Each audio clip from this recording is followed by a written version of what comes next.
Hi, congratulations on your new RV. We're really excited for you. Please make sure before you're signing that you bring the following items with you. If you're a cash buyer, please make sure that you bring a cashier's check, no personal checks at time of signing, or you may bring actual cash. If you're a finance customer, please make sure that you bring proof of insurance listing your specific lien holder. If you need that information, please call us ahead of time. Also, make sure that you bring all valid driver's license of all persons that will be listed on the title. If you have a trade that you're trading in with us, please make sure that you bring your 10-day payoff as well as your title and all persons who will be listed on the title of that trade.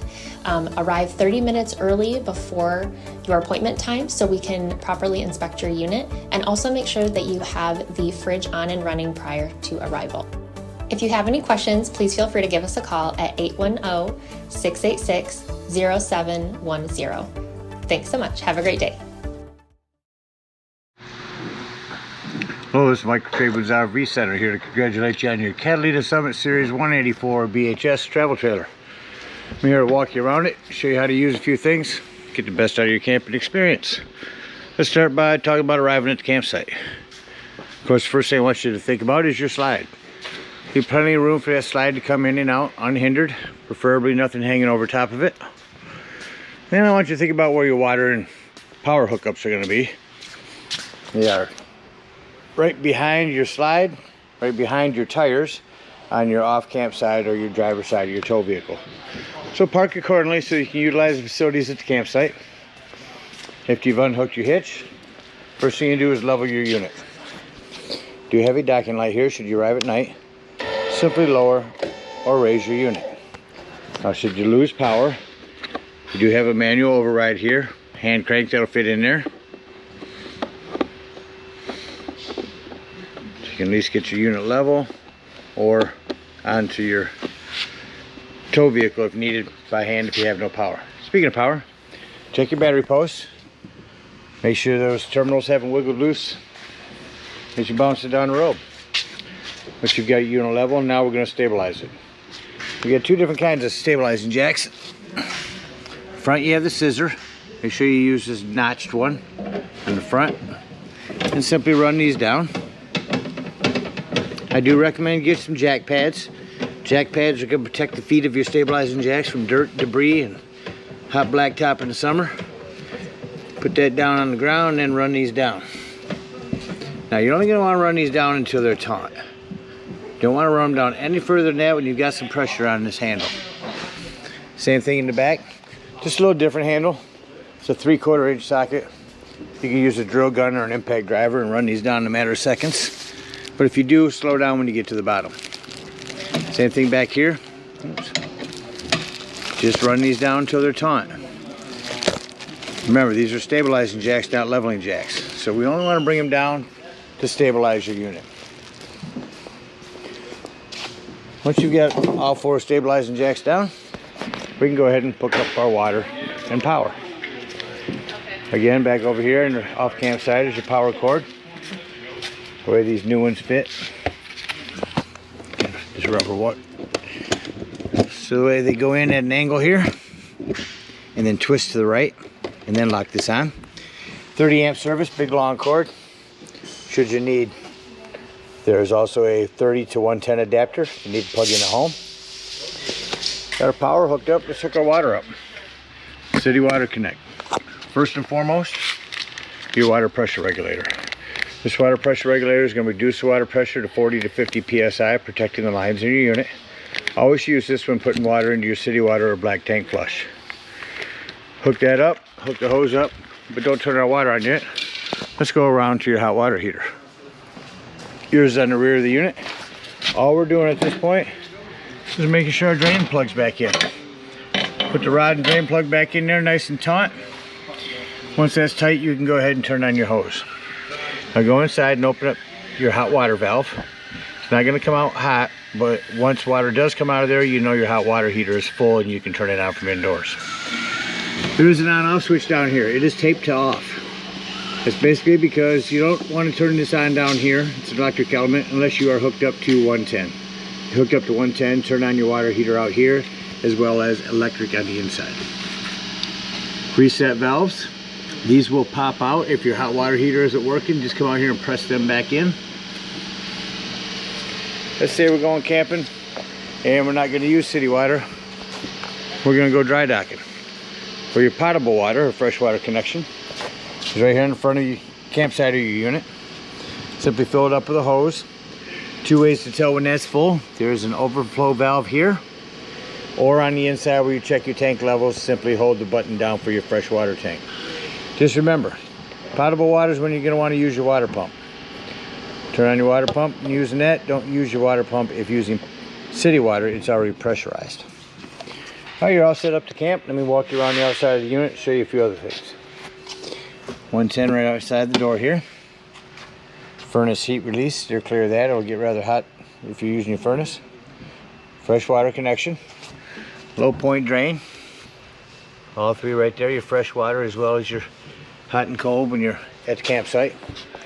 This is a vent for the back of your microwave. Your outdoor speakers. Your grill here. You have to press down on these on both sides to get this to come out.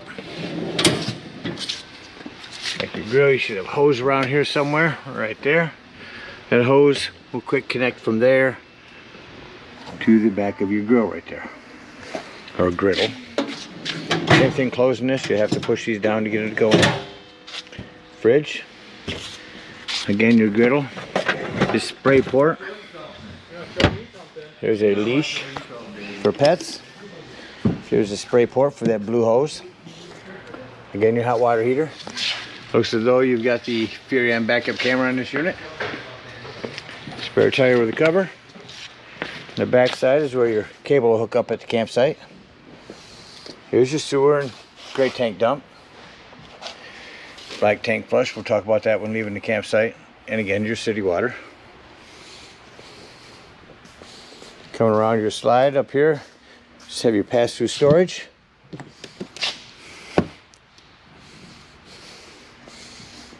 On the front, here's your propane. Again, your battery check.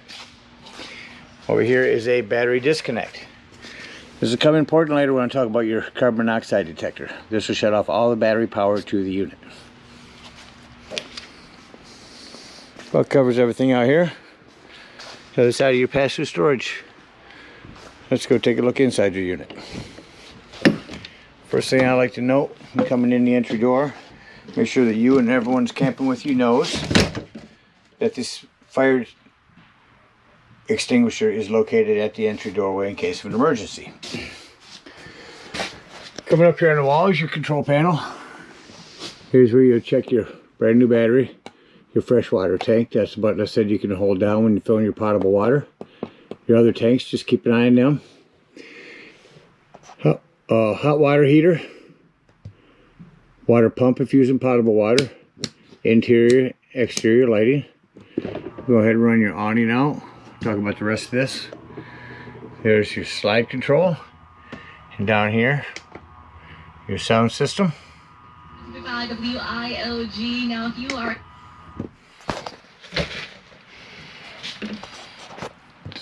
Back out here.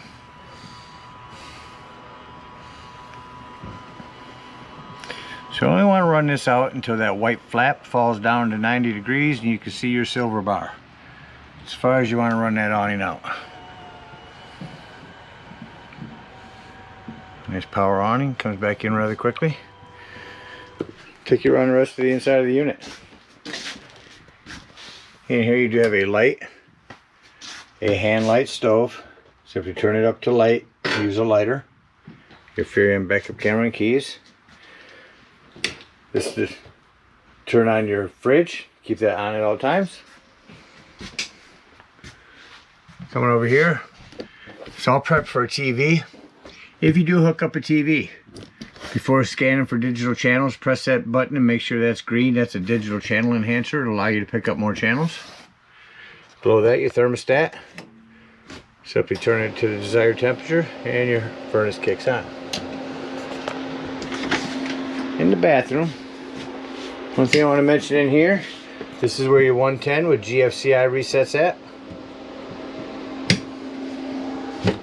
You also have a hand crank open exhaust vent here.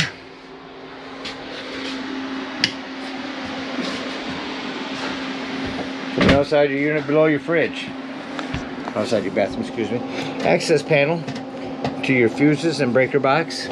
Got a big variety in there, a bunch of 15s, couple 40s. Have a handful of those with you when you go camping. Then over here's your 12-volt carbon monoxide detector. Again, the reason I've mentioned this 12-volt is it's always running off your battery. So if you're going to be gone for the day and nothing plugged in to charge your battery, go ahead and use your battery disconnect up front to keep this from running your battery down. In your ceiling, your AC unit. That blasts pretty cold. Your table, of course, if you lift this up, your legs will come out, and you can set this table on this board right here, all the way around. Move your back cushions, it gives you another sleeping area. Speaking of sleeping areas, let me show you how to use your comfy bed here. So the bottom part will jackknife down. And simply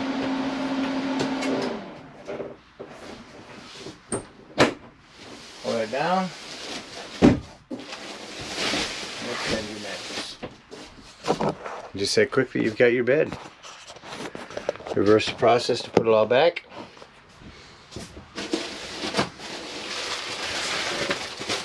Fold up the back of your mattress. Push it up in there. Fold your bed up from the front. You also do have a cup holder there. And storage down below. Fire extinguisher, or excuse me, smoke alarm, and a hand crank open exhaust fan here as well. That about covers everything on the inside. Let's act like we're going to leave the campsite. First thing I like to do is shut off my interior lights, and then I can see any individual lights that I need to go through and shut off. Looks like they're all off. Turn my interior lights back in. First, I want you to make sure that your bathroom door is closed. Nothing is going to hinder this slide from coming in. Make sure everything's put away. Then you can go ahead and bring our slide in.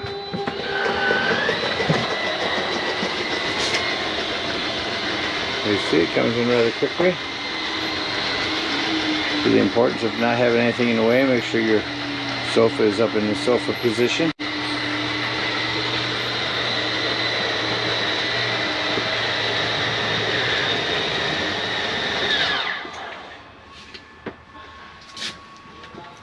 Go ahead and shut off our interior lights and head on out of the unit. Coming out of the unit, make sure that your exterior door is open all the way. Otherwise, this will catch on it. Lift this up, turn this handle, press that in, and that'll lock there. Close your exterior door, lock and deadbolt your door. Lift and turn your handle. If you're using potable water, you drain a single line. And if you're using city water, drain both of those lines. Bring up all of our stabilizing jacks. Unhook our water, unhook our cable. Come to our hot water heater. Lift up on this pressure release valve that's going to drain your hot water heater. Once that's done, go ahead and close that and then pull your bottom drain plug. Make sure to close your hot water heater. You'll be surprised at how many people forget to do it.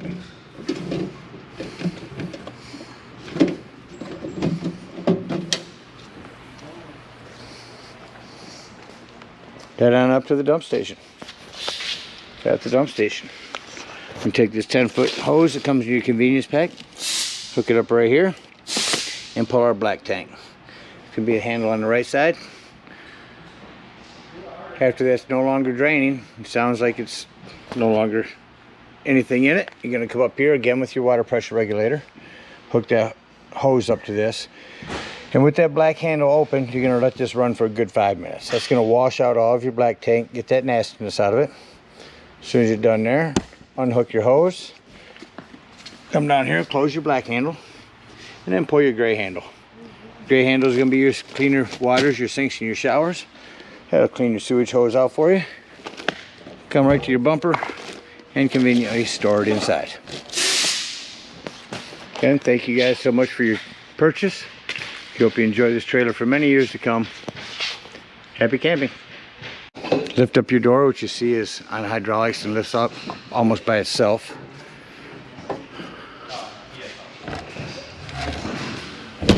Lock and deadbolt your unit.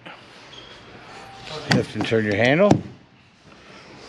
Come to your low point drain. If we're hooked up to city water, open both those up. Come to your hot water heater. Lift up on this pressure release valve. Let that stay up like that until this drains completely. Remember to put it back down or your exterior door will not close. Then you can pull your drain plug. And remember to lock that back in. Come around, bring up all of our stabilizing jacks. Come to the rear of the unit. Unhook our water. Unhook our cable. Unhook our power and head on up to the dump station. At the dump station, everything's conveniently in one area here. Take this 10-foot sewage hose, comes to your convenience pack. Hook that up, pull your right handle. That's going to be your black tank. Let that pull and drain until it sounds like it's no longer draining. Then you're going to come over here by leaving your black tank open. Take your water pressure regulator again and hook up to your black tank flush. Hook up the hose, let that run for a good 5 minutes. That's going to wash all that nastiness out of your black tank. Shut your hose off. Come back around. Close your black handle and pull your gray handle. Your gray handle is going to be your cleaner waters, your sinks, and your showers. Clean your sewage hose out for you a little bit. And you're going to come up here to gray tank number 2. Now you can buy a Y, a bigger, longer sewage hose, where you don't have to unhook both these, but be sure to dump this one last. It's going to clean your sewage hose out for you. You can go ahead and store it away and head on home. Again, thank you for your purchase. Hope you enjoy this trailer for many years to come. Happy camping.